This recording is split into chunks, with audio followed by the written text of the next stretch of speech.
with a game called Always Remember Me. So this is a dating simulator game. I thought you would all like this, and I just kind of wanted to play something a little bit simple, I guess, that I thought you would enjoy. So this will probably only be uploaded maybe once a week or twice a week. I'm not sure yet. Let me know in the comments what you think, how often you would like it to be uploaded, but we're just going to go ahead and get started. So I don't know about the music for this actually. It's quite irritating in the background. I'm just going to turn that down because it's really quite loud in my ears. Okay, so show interface tutorial. Sure. How to play. Clicking the right mouse button or escape key will bring up the game menu. From there you can load, save or change the game options like music, sound effects or voice volume. So options. Okay, let me just, I already turned the music down, but it's kind of just irritating me, to be honest, and I'll probably end up with a copyright strike, so we'll probably just turn that off. So we've got that. If you're replaying the game in search of a new ending, holding in the control key will, okay, so load? I don't have anything to load, but okay, how do I start a damn game? No, I just wanna save. No? Okay, yes. Start game. Alright, there we go. So, what the hell did I just do? No. Yes. Start game. Easy, normal, or hard. I think we'll go with easy just because I want it to be kind of relaxed, and we'll do the standard intro because we've never seen it. So we were walking together hand in hand watching as the sun descended beneath the horizon. Okay. The evening was wearing on and the warm colours of twilight were starting to fade from the sky. I don't know what to do. You're doing enough, don't worry about things so much. But he still doesn't approve of me. Do you think he doesn't like my job? Maybe he thinks it doesn't earn enough money. Or that I should be doing something better. I would like to do more, but it's the best part-time job I could find. His eyes were sympathetic as he looked down at my worried expression. I know he feels bad that his father, Osher, was creating so much grief for us, but I also knew that the situation was going to be difficult when I decided to stay with him. I don't think it's your work. He can be pretty stubborn. I know, some people think that I could do better. It's not like a job at the ice cream parlour is anything special. I am attending my first year at college for creative writing. It's a natural fit since I've always loved to write poetry and prose. I had to take a part-time job during the summer to pay for my studies. Some girls in my classes have really good summer jobs. Honestly, I don't think he'd approve of any girl without a lot of persuading first. I don't think it's anything personal, he's just being stubborn. Yes, but after all this time, I really thought that he would have warmed up to me by now. He just doesn't understand that we're serious about our relationship. Or he doesn't want to understand. It's just so exasperating since everyone else has been so supportive of us. He'll come around eventually. It's just a matter of time. I hope so. I just wish he wouldn't object almost every time he finds out we're going out on a date. I know, but it'll get better soon. I promise. She does not look impressed. We reached the staircase that led back to the boardwalk and parking lot. Even over the sand dunes, I could see where Aaron's motorcycle was parked. We were about to ascend the stairs when he stopped and turned around to face me. He took my other hand in his and leaned down gently, kissing me on the lips. Uh-oh. I couldn't help but smile slightly, feeling my anxiety melt away. Don't look so worried all the time, okay? You're much more beautiful when you're smiling, Amy. I returned the smile and leaned up to kiss him again. You're such a romantic. You make it sound like a bad thing. We both laughed as we ascended the stairs, still hand in hand. This is definitely how it should be. I always feel so safe with him at my side. Let's go home, alright? Okay, but can we stop for ice cream first? I get an employee discount on everything, you know. That would be awesome, wouldn't it? Although you'd end up so fat. Like, you'd put on so much weight. Like, just eating ice cream all the time. But ice cream is great. And Aaron, of course, says sure. They have the best new type of ice cream sundae now. We should split one. Wait, hold on a second. You never split ice cream with someone. You have the whole thing to yourself. Sounds good. My smile grew brighter as pleasant thoughts passed through my mind. He mounted his motorcycle and I sat on the back, wrapping my arms around his middle and holding on tightly. I rested my head against his broad shoulders and let a contented sigh escape my lips as the engine started up. The sun disappeared beneath the horizon and the darkness of night began to overtake the sky. We sped out of the parking lot in less than a minute and onto the nearly empty road that led back into town. The trees blurred as we flew down the roads.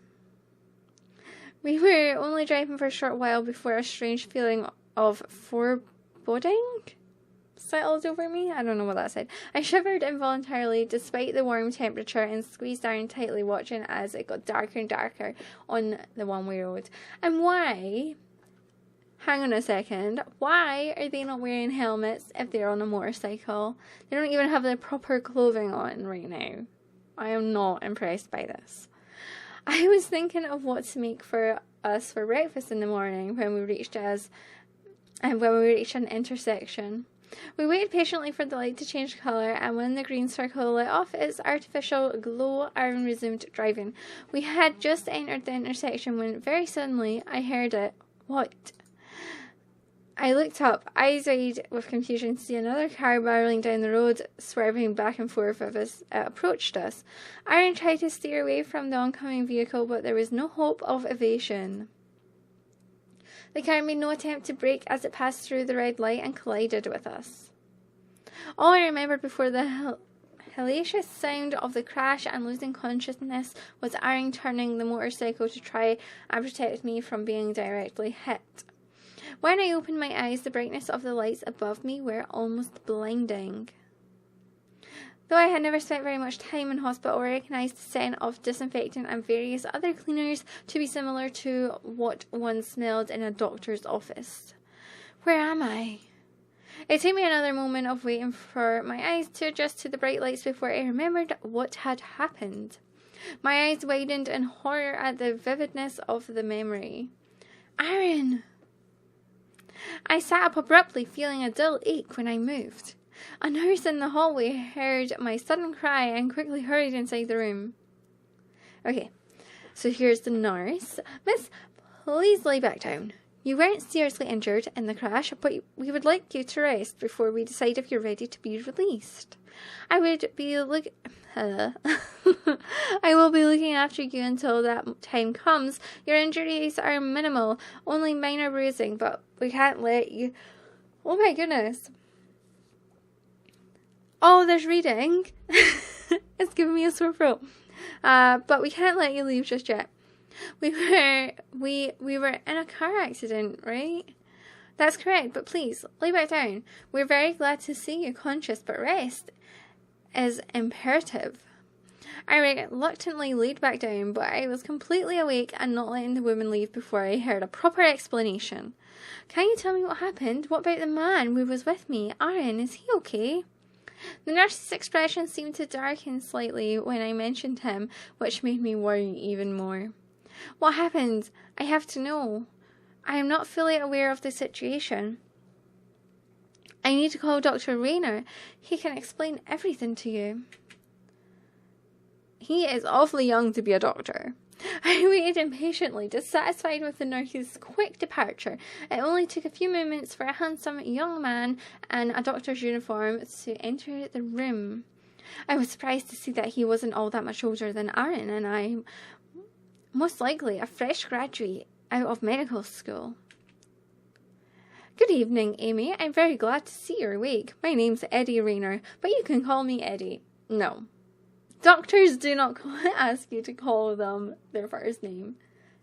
It would be Dr. Rayner, but sure, we'll call you Eddie. Sure. The man said with a warm smile, revealing perfectly white teeth. White teeth is always important.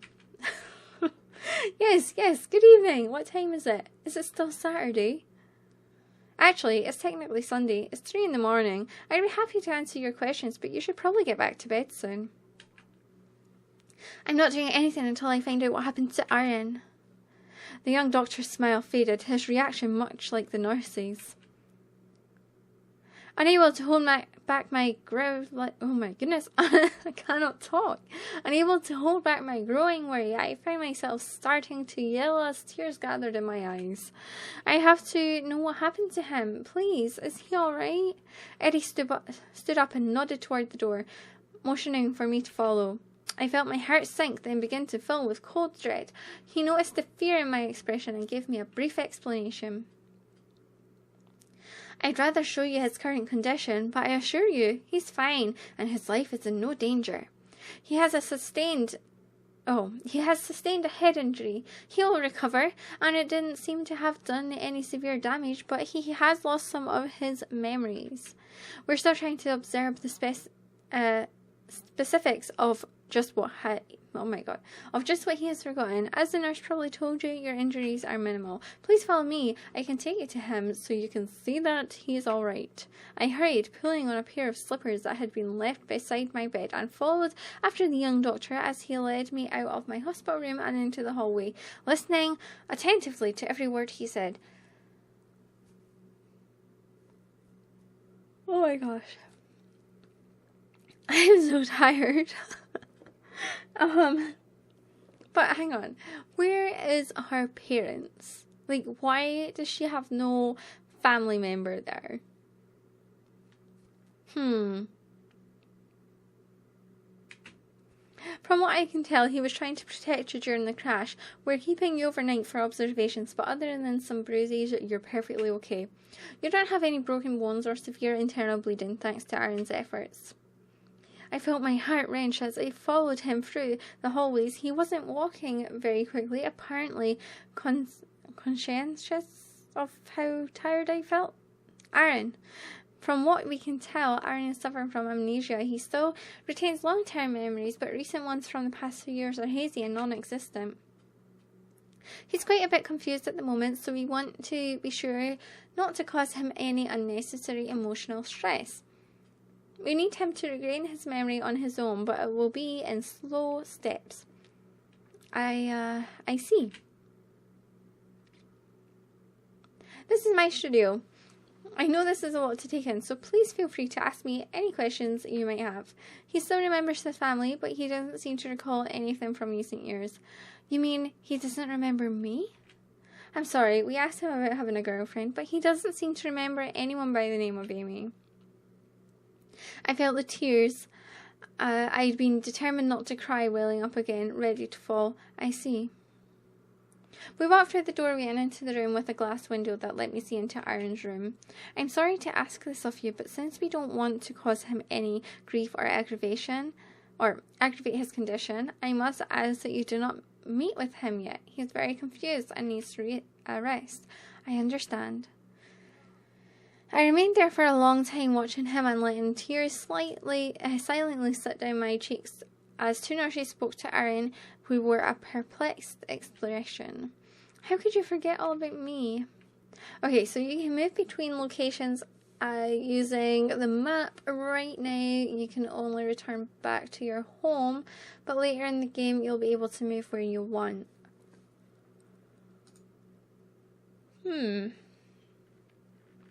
So, we have to go home, I guess. I was released from the hospital in the morning and came right home. When I walked inside, I was greeted with a soft meow when my cat Nina brushed up against my leg. Hi Nina, did you miss me? I smiled and reached down to pet her affectionately, though I couldn't help but remember how Aaron would always fuss over her. Nina was a great judge of character, and she adored Aaron, even before he started bringing treats for her all the time. Aaron always loved cats so much. He loves big cats and little cats like you, but you were always his favourite kitty. Nina cuddled my fingers affectionately when I knelt down to pick her up. But Aaron has probably forgotten about you too. The sadness I had been trying to keep out of the front of my mind returned as I pulled my cat into an embrace and sighed. I had slept very poorly and the fatigue from the crash hadn't worn off. I lost my parents in a car accident and now it looks like I'm going to lose the man I love to one as well. I sat in the living room with Nina on my lap when Gwenda came in to comfort me. "Oh, Amy, what happened?" I briefly tell her about the accident. She was overjoyed to know that I was alright and that I had hardly been hurt.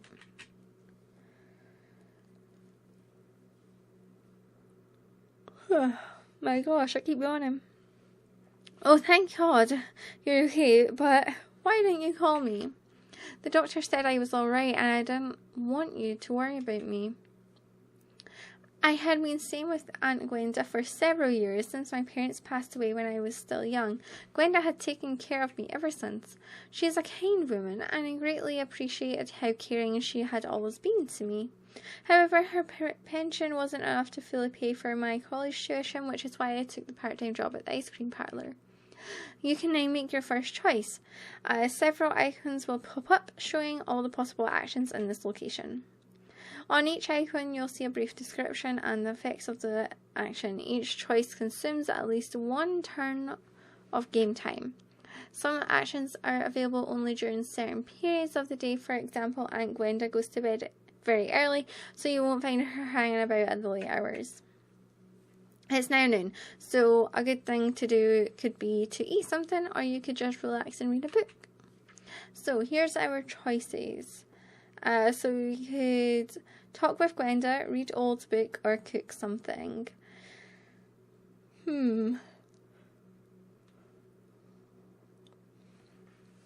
I think we're going to cook something. We have $50. That's going to cost 10. That'll give us morale and energy. Oh, but if we fail, it'll give us no change. Well, I'm going to talk with Gwenda. "Yes, my dear, what's troubling you?" "Aaron doesn't remember me at all, and the doctors say that they don't want to give him too much stress since it might make him forget more or make it harder for him to remember what he has forgotten." "Honey, I'm sure he'll remember you soon enough. You're the love of his life. The two of you are so close. The cutest little lovebirds in town. It's just these past few years that he's forgotten, though. What if he doesn't recover? Then you'll just make him love you again. Really? You think that would work? I'm so afraid that we might never be together again. We have so many precious memories, and to think that he doesn't remember any of them. I couldn't help but shudder at the thought. You'll be able to do it. In the absolute worst case scenario, you'll just have to start off from square one again. Even if his mind doesn't recall the memories you two share, his heart will still love you. Not even amnesia can erase that." "You're right. Thank you, Auntie. I feel a bit better now." "Of course. That's what family is for." That was easy. Alright. After talking with Gwenda, I feel better. Sometimes you just need to open up with someone who cares about you. Alright. Well, one thing we're going to do is we're actually going to end this right here because it's been 20 minutes already. So I hope you guys all enjoyed this. Let me know how often you would like to see this uploaded. I'm thinking once or twice a week, maybe just the once. And I shall speak with you all soon. Bye everyone.